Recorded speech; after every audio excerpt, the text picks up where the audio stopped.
have as much as 5 minutes for each of us to talk. I'm not sure if that's permissible tonight. That's permissible. That is okay. Thank you very much. So I'll get into the presentation right away then. So as a local, my children did actually go to Royal Oak Middle School as well as Claremont, and are now graduating to move up to UVic as well. I participate in the local Highland Games over at Topaz Park. I'm the founder of the Victoria Caledonian Distillery, and it is a boutique distillery producing single malts and also a craft brewery combined. We're private, we're Canadian owned, with 220 small investor owners, many of whom live in the community locally. We also received $2.4 million from the federal government as part of this initiative from Agriculture Canada, and so that represents a total inward investment coming into Saanich of the order of between $5 and $6 million. And we have also received provincial support, both in terms of the BC Tax Investment Programme, as well as the reforms to the tax, to the liquor law policies, which do include a real emphasis on on-site sales of alcohol at wineries, breweries and distilleries, which is a major topic for the division tonight to the bylaws. I think you're familiar with the location. It's just on Enterprise Crescent. It is within the industrial park, which is zoned M3, which means brewing and distilling are already permitted, as is sales of products that are made on site. However, the exception is that the word liquor was not included in the wording for sales on site, and that is, I think, the core reason for the request for the rewording of the bylaw. We also believe when we chose this site, we conferred with a number of tourism players, including Wilson's Transport, who are locally headquartered here. And their comment was that this was a superb location for tourism because we catch the tourists coming down the highway from the BC ferries and the airport, and we could divert them into Saanich for their tourist spend, but also in terms of catching the Alban Point tourists that we might be going out to see the bush art. And again, we could potentially catch them perhaps as part of the bush art run to come and spend their money here in Saanich. So that was a key reason for us choosing this location. And that's the building itself. You'll see that there are actually 2 on-premise car parks for a total of about 25 parking lots. The bylaw requires 39 parking lots, so we are looking for a variance on that. The variance does not ask for any on-street parking. The traffic consultant report concluded that we would have sufficient parking to deal with our staff needs as well as the tourism needs with the existing 25 parking lots, provided that we create on-premise, on-site, a bus stop there, because the majority of our tourism is going to come from either Alban Point on shuttle buses and such like, or through coach tour businesses out of Vancouver, Edmonton, Calgary, Seattle, etc. So we're quite comfortable that we can meet our traffic parking requirements with the on-site parking. Another subject of the variance is that we obviously require for each parking area a sign announcing that we have on-premise parking, but the bylaw only permits one standalone sign, and we have 2 car parks. So we're requesting a second sign to announce the fact that we have a second car park available. That's a plan of the actual facility itself. The blue area is the brewery at the back end, and the copper postils at the front end of the distillery. The orange area is the gift store, which is kind of de rigueur, if you will, for an experiential tourism business like ours, where you have the tourists and locals coming in for that tour. They obviously expect in a winery or a brewery, or in our case a distillery and brewery, to be able to sample the product being made at this destination, because it is experiential tourism. And then at the end they expect to be able to buy the product and take it away with them.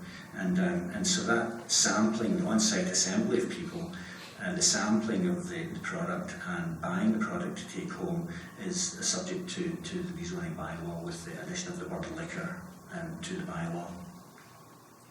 This is not our gift store, but it's indicative, hopefully, of the high quality that we intend to bring here.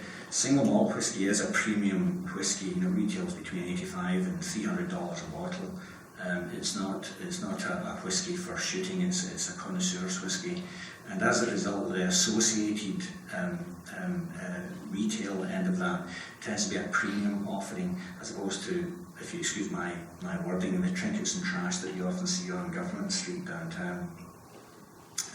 So we do have this image. There's some of the associated sort of branded clothing and glassware and such like that you would see in a facility like ours once it's up and going. Similarly, the tasting areas again would be very well appointed and very professional, and our tours will be run by professionally trained tour guides, so it is very much deemed by the tourism community as being a very valuable addition to the tourism portfolio. But the value in that tourism, our ability to attract those tourists, is really dependent on our ability to have the public assembly with the sampling of the product and their ability to buy the product and take it home. Here's the architect's rendering of the view. The top picture is the view from the highway. The signage there, we're working with a signage consultant who is conferring with the bylaw officer to make sure it's fully compliant. At this point in time, it would be static in the sense that it would not be changing. It wouldn't be dynamic in terms of a rotating or changing image. The recommendation has been that it would be so-called channel lighting, which is backlit behind the letters themselves, but they would remain constant, is what we're working on, but they would bring that forward to the bylaw officer for consultation. At the provincial level, when we get a manufacturing licence which has been approved in principle already, they automatically give you, as part of that, a detailed liquor licence also, because, in their words, in the liquor review policy at the provincial level, British Columbians want to be able to buy artisanal products like wine, beer and whisky locally, and also it's tremendous for the tourism as well, and that represents an export, of course, and we know that exports have 3 times the economic value compared with other economic aspects of the economy. So very much supported by the province in that regard. We have been through consultation, fairly extensive consultation already in terms of community engagement. Royal Oak Association allowed us to come in on 2 occasions, November and then again in January, with a very similar presentation to this. And that ultimately led to a vote by the association to provide a letter of support to Council, the Mayor and Council, which has been done. So thank you to ROCA for that and their support. And then as a requirement, I've also gone out and notified local businesses and residents. And I chose to do that personally, going around knocking on doors and dialoguing, and it was a very positive response actually. So that was completed in April. A couple of local businesses, Liquor Plus have a liquor store in the Royal Oak Shopping Centre, and I chose to add this highlighting, that wasn't there highlighting. There are copies available for Council that we brought along, some paper copies, but I thought it was important to let you see someone who is a potential competitor, to see the receptivity that they have for us to have an on-site liquor store for our own products, and how they deem that not to be competition for them. So I thought that was a very helpful perspective. And then similarly, Fireside Grill, they see a big value add in terms of our ability to bring tourists into the community and the knock-on effects that it could have for other businesses there. So in conclusion then, it's currently zoned for brewing and distilling, and technically for sales of manufactured product, but it's missing the word liquor. We do require a second sign to advertise a second parking lot, and we are looking to create an on-premise bus parking as well. I should have said that in terms of the tourism aspect, ourselves and the traffic consultant, we fully expect that the majority of tourists coming here are going to come by coach, and also that that will tend to be focused on the weekends, when that whole community is empty of business parking, right? It totally empties out at the weekends. The other interesting aspect was that when I planned this business in the tourism aspect, I consulted extensively with Tourism Victoria, and they have an exit survey on the attitudes and complaints and views, if you will, of tourists coming to Victoria, Greater Victoria. Big complaint on tourism was Victoria is dead after 5 p.m. And so that was part of the reason why we chose to extend the tour opening hours through to those later hours of 9, 10 o'clock, with the expectation that you clear everyone out by that point, but it's to really offer that tourism and capture that tourism business for our business and for this community. By offering an evening opportunity, and that is very common practice within Scotland, Ireland and Kentucky, to extend the tours into the evening hours to capture that type of business. So hopefully that addresses some of your questions there. We talked about locally owned and controlled. Destination tourism, 27% of tours are referred to a destination by locals. So engagement with the local community is very important for us, because we know they're going to bring a lot of business to the destination. We do expect to export our products to approximately 30 countries around the world. Again, a major economic impact there. And the average in Scotland is to ultimately create about 30 jobs, with about 130 indirect jobs created in the neighbourhood, in the community. We are eco-friendly. The only ingredients going into beer and whisky are natural ingredients: hops, barley, oak wood, and the byproducts, essentially the spent barley, are recycled by the farmers and used as animal feed. And we fully expect that, having filled up this warehouse, a 17,000 square foot warehouse, which was empty for a couple of years, that will help revitalise this whole Vinaln and Royal Oak area, and hopefully establish an anchor for future tourism activities to come to the area. So ultimately, Saanich is not a place that you drive through to get to other locations for tourism, but we really hope that between this and places like the gardens, that we can really attract a lot more tourism here. So with that, thank you very much, and I'm happy to take any questions that you may have. Councillor Brown. Thank you. That was a great presentation. Just have a question because of is there any smell coming from the distillery and all that sort of that could emanate into the neighbourhood? And the distillery doesn't really create any additional smells beyond what you get in a brewery. And of course, Greater Victoria has, I think, quite extensive experience with breweries where they're probably in more densely populated areas compared with ours, because we face onto the highway. So we haven't had any negative feedback from the community on that. We don't expect that to be an issue either with our establishment.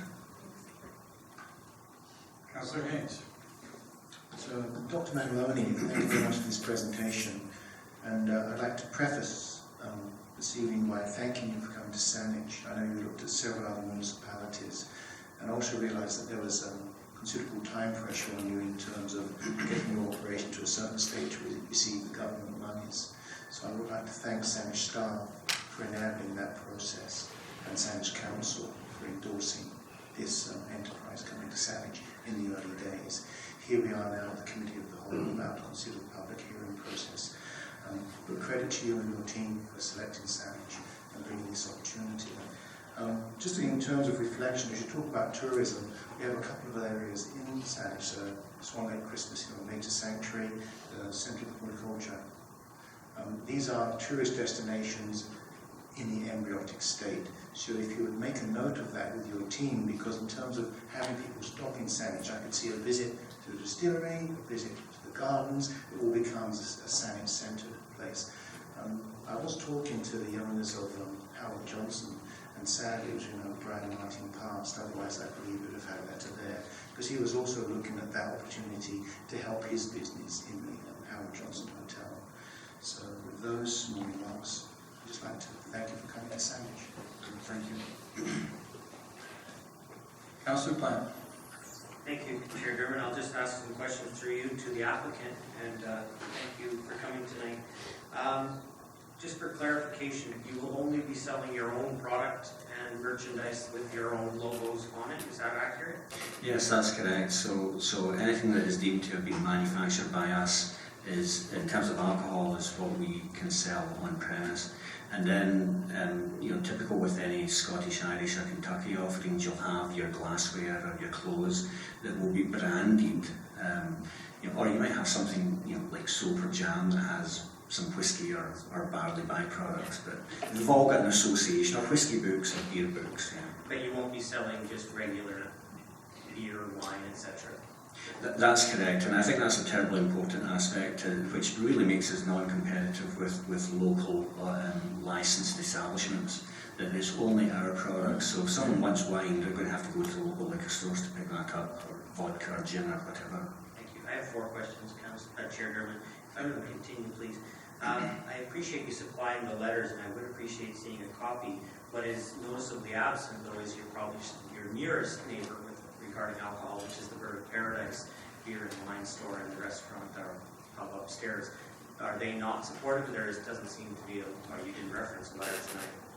I met with them and spoke with the manager, and I think I would characterise his initial reaction as being defensive, and then we explored the topic of potential competition and the topics of what the upside opportunity is for both of our businesses, and he really seemed to accept those discussion points, and that might be reflective in the fact that I don't believe there's been any negative submissions submitted from them. Specifically, the conversation went along the lines of, their beer market tends to be kind of a Lucky's Lager type of a beer market. It's not in the premium craft beer end, but he does carry some craft beers too. And his initial reaction was, if you've got craft beer, that might compete with that portion of my business, which is craft beer. But then, if you talk to any craft beer enthusiasts, the beauty of this more premiumised product of craft beer is the flavour profiles, the variety, the complexity of them. And what that engenders in the connoisseurs is a desire to explore and flip between different brands, whether it's Phillips, Driftwoods or Victoria Caledonian. And so with a couple of dozen brands on the marketplace in any one liquor store, one additional brand round the corner selling their own product is not really any competition. And especially when you consider that probably 80% of his market is non-craft beer. So he seemed to accept that. And then, of course, the upside, he has a cigar shop, and whiskey and cigars are a perfect complement. And as we bring more people out from Auburn Point, etc., his ability to perhaps tap into some of that market by having a strategically posted cigar sign, I think is very high. As well as just the general influx of locals and tourists that we will bring into that community. It may actually improve his business in the longer term. Thank you. My third question is regarding the indirect jobs you referenced. I wonder if you could please clarify if that's based on data that's available, or have you actually done the work into seeing what these additional jobs might be? That was purely third-party benchmark data. It was a report done in Scotland. It was done by the Scotch Whisky Association, so it looked across the whole nation, 110 distilleries, so it's a robust data set, and those were averages taken from that. And that refers to the entire supply chain, if you will, associated with distilling whisky. Thank you. The last question is regarding hours, and I appreciated your comments about the fact that this evening activity would likely be tourism-based. My question is it you're envisioning for this business that it would be open until 10 o'clock 12 months of the year, or are you envisioning that it would be open to 10 o'clock perhaps in the summer months when there's higher level of tourism? Our position at this point is that we have to gear up and gear down for the tourism, right? Because if you're going to be a viable tourism operator, then you have to intensify your activities in the summertime with longer opening hours, more days open, and in an off season you really want to try and concentrate the tourists into certain hours and days. there has been expressions of interest from the community to be able to access the facility, not just to buy product, but to come in and taste the product. And again, I think we'd have to assess that in terms of that local community interest and level of support for that. But that's not something that's currently in the plans. So I'm not sure I actually heard an answer to my question. So would you envision being open until 10 o'clock 12 months of the year? No. Not likely, is what I think I've inferred, and now you've confirmed that. Yeah, correct. Thank you very much, Mr. McElroy. Thank you, Chair. Councillor Sanders. Thank you, Mr. Chair. Yes, that was a good presentation, and I wanted just to inquire about your community consultation. I realize you have a letter from the Rural Community Association. How many other people did that involve, in the community you consulted with? So we've been directed by city that we had to look at a 90-metre radius around the property, and so I took a fairly conservative approach on that and made sure that it was fully the 90 metres. And I went around and the numbers were just over a dozen businesses. Met with all of them personally and left documentation with them, including the local liquor store. Very positive reception generally from everyone actually, except that one instance. And then in terms of residencies, that added up to be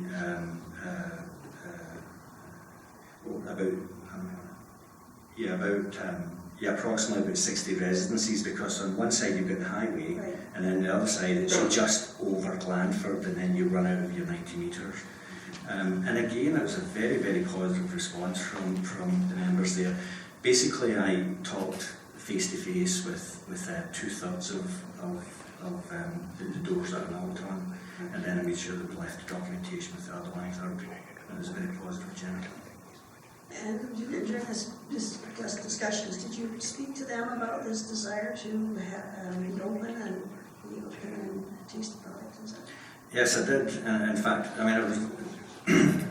it can be quite a tedious exercise going from door to door, so I tend to try and... know it. So I tend to liven things up. So my opening line to get their attention would be, City Council explained that I need to come round and explain to you I'm going to build a brewery in your neighbourhood. And then I would watch the response. And then I would proceed to explain that it was very much about having tourists and locals being able to come in, sample beer and whiskey, and be able to buy the product and take it home. And also, I'm on a business note as well, so I'm promoting the fact that they can come and fill up with growlers. So with drink driving laws, there's been a real move towards taking beer home, and it comes in the growler is a 1.9 litre jug format. It's quite lucrative for the brewers, but it's really superb for the locals because they can now come in and have real draft beer and take it home and enjoy it at home in the safety of their house, if you will. And of course there aren't really any other breweries of significance in this area, so it has been very positively received by the locals. So can we come and actually get beer at your place? I said, yes, of course. Very good, thank you. I wish I was a beer drinker, but it'd make a nice wine out there. Councillor Worthing. Thank you very much. I'm pleased to hear that parking is an issue over there. As long as I've been in Saanich, parking has been an issue over there, but it looks like you got it worked out. And I would leave you with accepted if you can give us an assurance that all staff will park on site and not down the street. Yeah, so Do you have that assurance? yes, because I think it's fairly easy to commit to that because we stole the head brewer from Lighthouse Brewery downtown, and his experience down there was that the staff in the brewery, they do tend to bicycle to work and they do use public transport, and so far our head count is up to 6 staff. And there's only one that requires permanent parking at this point so far, so the ratio is already very good. I think if I remember correctly, Eric, I think we'd allowed, of the parking, I think it was 8 parking lots for staff and then the remainder for tourists. And we fully expect that the staff, as we recruit them, will use public transport, which is very well serviced on Glanford, as well as bicycling in as well, which they're currently doing already. So 5 out of the 6, only 1 out of the 6, that's me, is using a car slot at this point. I believe you that everyone will walk, bike, or take transit, but by chance they don't, you will commit that they will have a parking spot on site. Yes, and if for some reason I have to, I mean, I've got a contingency plan if for some reason my hands get, tied and it's outside my control, and that would be to do what Shaw are doing, which is actually, Shaw are the big culprit. I mean, shouldn't badmouth another business, but I've been told locally that Shaw that are really using up the 45 on-street parking slots and then spill over into the community. And so what they've started doing is actually they've started to lease some parking lots from some of the other businesses, and if we have to resort to that, we will. Thank you very much. And one other question. You're going to be open until 10. Does that mean at 10 o'clock all your guests leave, or does that mean at 10 o'clock the last guest gets in? No. It's 10 o'clock they leave. And I grew up in the trade back in Scotland, and trust me, when you've put in a long day and you've got people on the premises, the last thing you want is them hanging around beyond that 10 o'clock mark because you're exhausted and you just want to have a life. So that's the way the 10 o'clock was specified. So the last tour would start, I can't remember if it was 8:30 or, to make sure there's ample time for them to do the tour and then have their retail therapy at the end of it and walk away with some premium products. Sounds good. Thank you. I don't see any more questions. Thank you very much. Is Mr. Berger going to present? No. We agreed that Eric would be here for backup, and I would do all the talking. So. Thank you very much. If there are any questions from the public, we'll call you back to Mike at that time. Thank you. I'll now open up for members of the public to come to the mic and present to council. Reminder to please give us your name and address. We ask you limit your remarks to 5 minutes or less. And a reminder that make sure that you say everything you want to say. You only have one turn at the mic. And if you have questions, I will get them answered at the conclusion of public input. So if anybody would like to present to the council on this item, please come forward. Now you get your turn. Hello again. Hello everybody. Scott McPhee, 4000 McClellan Street. I'm a resident of Saanich and enjoy good whiskey and craft beer, in moderation, mind you. The friends that I've talked to, some local, are excited about fresh growler fill-ups and the ability for hands-on whiskey tours and tastings. It also brings in another fun option to do with family and friends in town, or if they're just visiting, and not to mention the tourist side. This rezoning will allow the distillery to be a full package deal and not limit the Victoria Caledonian distilleries potentially locally and even globally. This will be a huge hit. I personally see no negatives, and I am in support of the rezoning. Thank you. Thank you very much. If anybody else would like to speak to council, please come forward. You don't need to wait for me to call you. Just come as soon as the previous speaker is finished. My name is Rennie Glenn. I live at 3941 Margot Place in Saanich, and I have for the last 36 years since moving here from Saskatchewan. Craft beers have come so far. Well, let's start with our wineries through the interior. Craft beers up and down the island, and a few distilleries that we have on our island. Craft beers have come a long, long way, and I'm actually a member of just about all the local, the Hoynes, the Phillips, and on their email lists, and I get invited to all their tastings when they have new products coming out. Being quite a social guy, I get in conversations with just about everybody there, and it's quite surprising at all times of the year the number of tourists that I speak to at these tastings. I was actually in Jasper about 3 years ago, and they had Tofino breweries in a small little pub in Jasper. I'm actually looking forward to this distillery brewery opening up, and I look forward to tasting their products. Thank you very much. Thank you.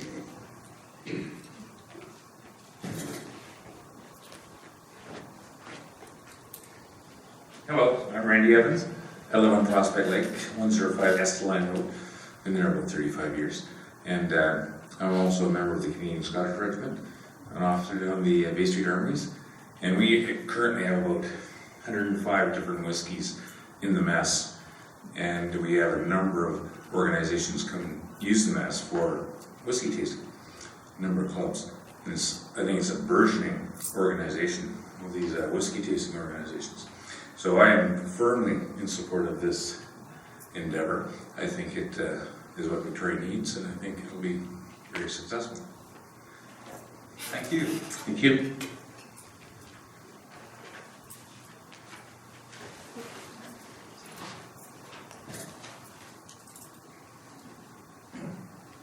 Hello, I'm Claire Martin. I live at 2945 Austin Avenue. I am an active participant in the single malt community here in Victorian Saanich. We love our single malt whiskies from around the world, and it will be a thrill to be able to taste local whiskies and, of course, the craft beers. I also think that the added traffic into the Saanich area where the distillery will be placed will be a huge asset to all of the businesses around there, including even the liquor stores that may be conceived as competition.